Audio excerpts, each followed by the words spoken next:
natin ito dahil may bagyo. Kasama na rin si Trial. Yan. Na, tama-tama talaga yung si Trial na ito. Tinamaan pa ng unos.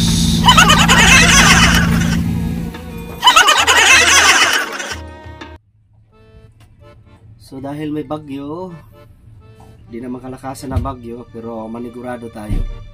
I-shelter natin o ilipat natin yung ating tinitindingan o binabantayan na dead ship. Baka mapadpad. Tara. At ito na yung dead ship na naka under custody sa atin. Tayo nagtitinding sa dead ship na ito. At yan naman ang service na lagi nating ginagamit. Nandyan yung ating mga kasamahan na mag-a-assist sa atin.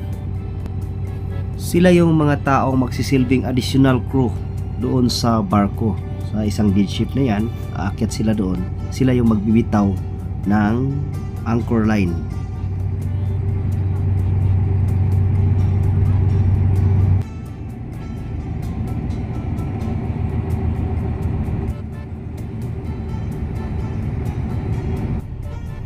So dead ship na ito, kaya tinatawag na dead ship kasi hindi na gumagana na barko. So ikot muna tayo, tingnan muna natin siya bago natin hilain para ito ay ilipat ng pwesto.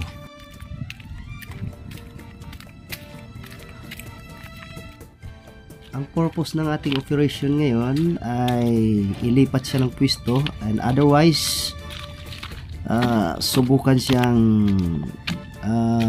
si trial natin kung kaya ba ng ating tugboat, gaano ka bilis pag ito hilain natin, no? So si trial, grabe, oh, diba? Malaki siya, oh, liit natin tugboat, parang langaw lang. So kita natin yung ating tugboat ay ingat tayo dito, baka parang langaw lang yung ating tugboat na nakadapo. Laki ng lubid na ito. Ano kaya number nito? Ang pinakamalaking lubid na nagamit ko is number 12. Ito siguro number 14 na ito. So pagkatapos natin mag-ikot dito, baba na tayo para hilain ito. Ilipat ng pwesto. Si trial muna. Subukan muna natin hilain. Tapos ilipat ng pwesto para di mapadpad. Oh, diba? O itong area na to, pinaka entrance and exit ito ng engine room. Dito naman conference room,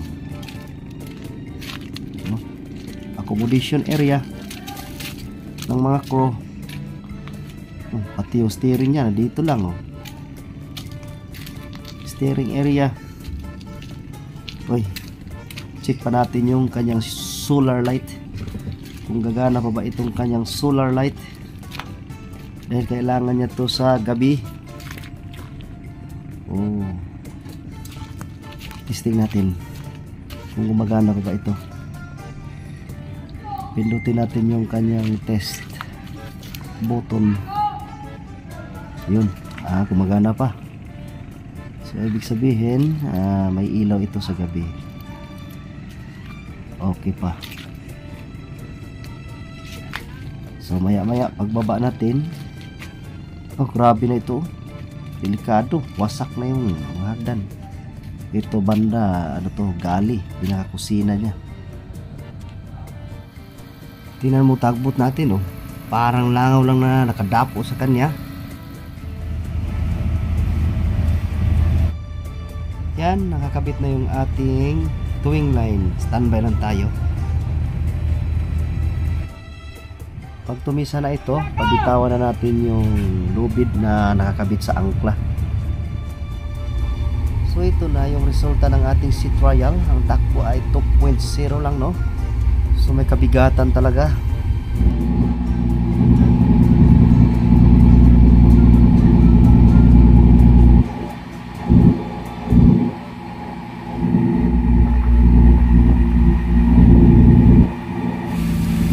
Ito talagang tamang sea trial. Ayan, sea trial natin.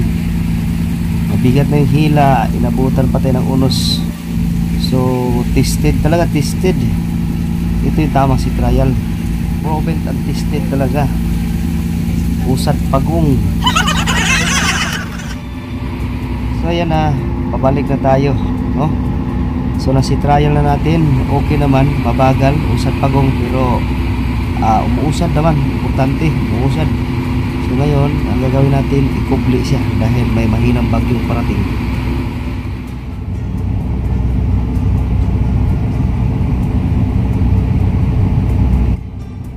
Mino na tayo dahil dito tayo, malapit na tayo sa shelter area. So anong ginagawa natin? Ang ginagawa natin ngayon ay pinaiksian natin yung towing line o yung lubid pahila.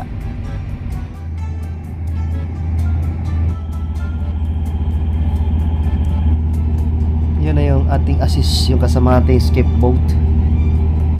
Sila yung naghatid ng line ng angkla sa barko. So yung angkla kasi nito ay iniwan lang natin. So yung escape boat, yun ang nag-abot ng lubid o yung lubid na nakakunik sa angkla doon sa barko. Barkong patay di ship. So that's enough. Tapos na tayong nagsi-trial at otherwise nalipat na natin siya para mas maikubli pa natin sa darating na bagyo. Alright, tara!